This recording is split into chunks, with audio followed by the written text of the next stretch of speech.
안녕하세요, 여러분. 여러분, 혹시 이런 생각 해보셨나요? 나이가 들면 행복도 줄어드는 게 아닐까? 70세, 80세가 되면 하루하루 그냥 버티는 거 아닐까? 실제로 많은 분들이 나이가 들수록 행복이 줄어든다고 생각해요. 하지만 놀랍게도 70세에도 여전히 행복하다고 말하는 사람들이 있습니다. 심지어 어떤 분들은 지금이 내 인생에서 가장 행복하다고까지 말하죠. 그렇다면 이분들의 공통점은 무엇일까요? 오늘은 70세에도 행복한 사람들의 비밀을 하나씩 풀어보겠습니다. 우리는 흔히 이렇게 생각합니다. 돈이 많아야 행복하다. 건강해야만 행복하다. 물론 돈과 건강은 중요합니다. 아무도 이를 부정하지는 않아요. 하지만 70세 이상 어르신들을 대상으로 한 여러 연구에서 놀라운 결과가 나왔습니다. 행복을 결정짓는 건 오히려 삶의 태도, 관계, 작은 습관들이라는 거예요. 미국 하버드 대학교에서 80년간 진행한 성인 발달 연구가 있습니다.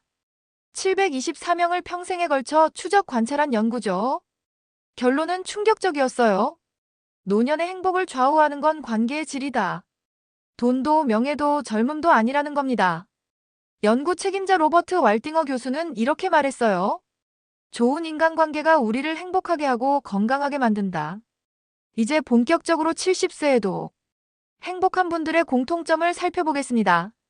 70세에도 행복한 분들은 사람들과의 관계를 유지합니다. 매일 전화 한 통이라도 친구와 안부를 나누고 이웃과 작은 정을 나누고 가족과 자주 만납니다. 심리학자들의 연구에 따르면 외로움은 흡연보다 더 수명을 단축시킨다고 해요. 행복한 어르신들은 외로움을 두려워하지 않고 스스로 관계를 만들어갑니다. 한 연구 참여자는 이렇게 말했어요. 친구 한 명이 세상을 떠날 때마다 슬프지만 그래서 더 살아있는 친구들이 소중해요. 행복한 70대는 거창한 걸 바라지 않습니다. 아침 햇살이 들어오는 창문을 보며 미소 짓고 뜨끈한 된장찌개 한 숟갈에 행복해하고 손주가 할머니하고 안아줄 때 웃음이 터집니다. 이 작은 기쁨들이 쌓여서 큰 행복이 되는 겁니다. 한 할머님의 말씀 로또 1등은 못 돼도 오늘 아침 눈 뜨고 밥 먹을 수 있으면 이미 당첨된 거 아닌가? 이를 심리학에서는 감사 편향이라고 해요. 작은 것에 감사할 줄 아는 마음이 전체적인 행복도를 높인다는 거죠. 행복한 어르신들은 매일 할 일이 있습니다. 어떤 분은 텃밭에서 고추 따는 재미로, 어떤 분은 매일 아침 동네 한 바퀴 걷는 걸로, 또 어떤 분은 그림, 노래, 글쓰기 같은 취미로 하루를 보냅니다. 오늘 하루 뭐 하지? 라는 고민이 없는 분들, 그분들이 바로 행복한 70대입니다. 취미 활동은 뇌에서 도파민을 분비시켜 자연스럽게 행복감을 높여줍니다.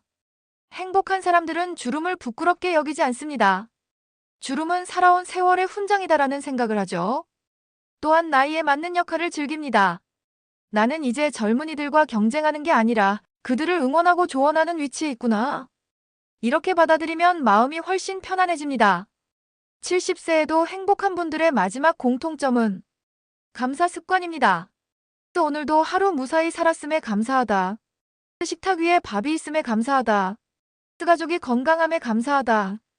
캘리포니아 대학 연구에 따르면 감사일기를 쓴 그룹이 그렇지 않은 그룹보다 25%더 행복했다고 해요. 이 작은 감사가 쌓이면 마음이 넉넉해지고 행복도 커집니다.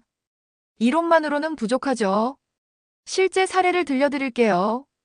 박정숙 할머니는 매일 새벽 6시에 일어나 라디오를 들으며 스트레칭을 합니다. 그 후 시장에 가서 이웃들과 수다 떨며 장을 보고 저녁에는 손주와 영상통화를 합니다.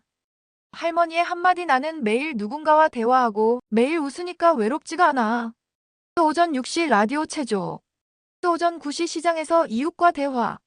또 오후 2시 공원 산책. 또 저녁 7시 가족과 영상통화. 단순해 보이지만 이 일상이 할머니를 행복하게 만드는 비결입니다. 김철수 어르신은 은퇴 후 우울증이 찾아왔습니다. 40년간 회사만 다니다가 갑자기 할 일이 없으니까 정말 막막했어요.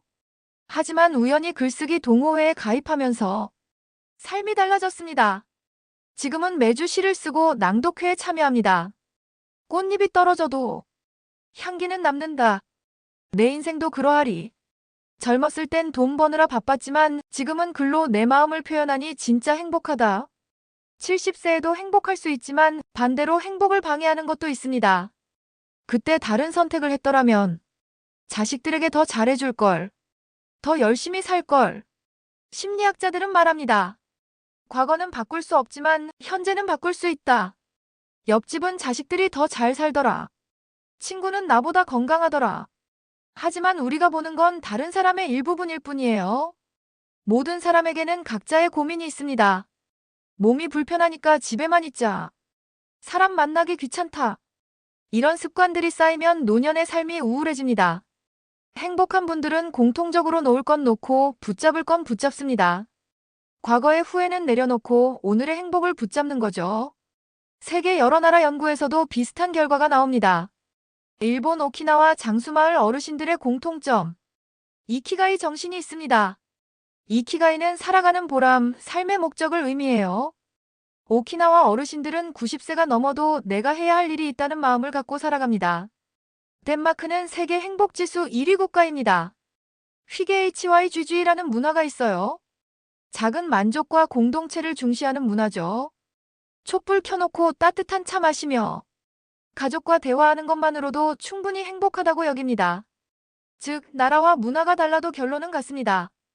70세에도 행복한 사람들은 관계, 취미, 감사, 긍정 태도를 가지고 있다. 여러분, 오늘 이야기 어떻게 들으셨나요? 행복은 나이가 결정하지 않습니다.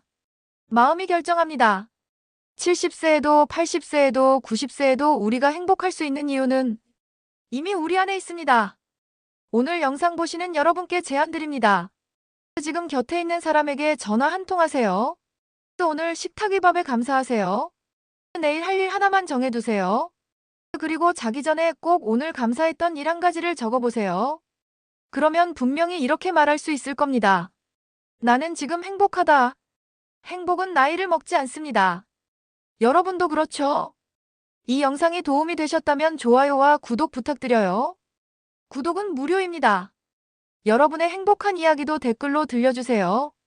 다음에는 혼자서도 즐거운 취미 찾기로 찾아뵙겠습니다. 오늘도 행복한 하루 되세요. 이상 튼튼백세였습니다. 안녕히 계세요. 사랑합니다.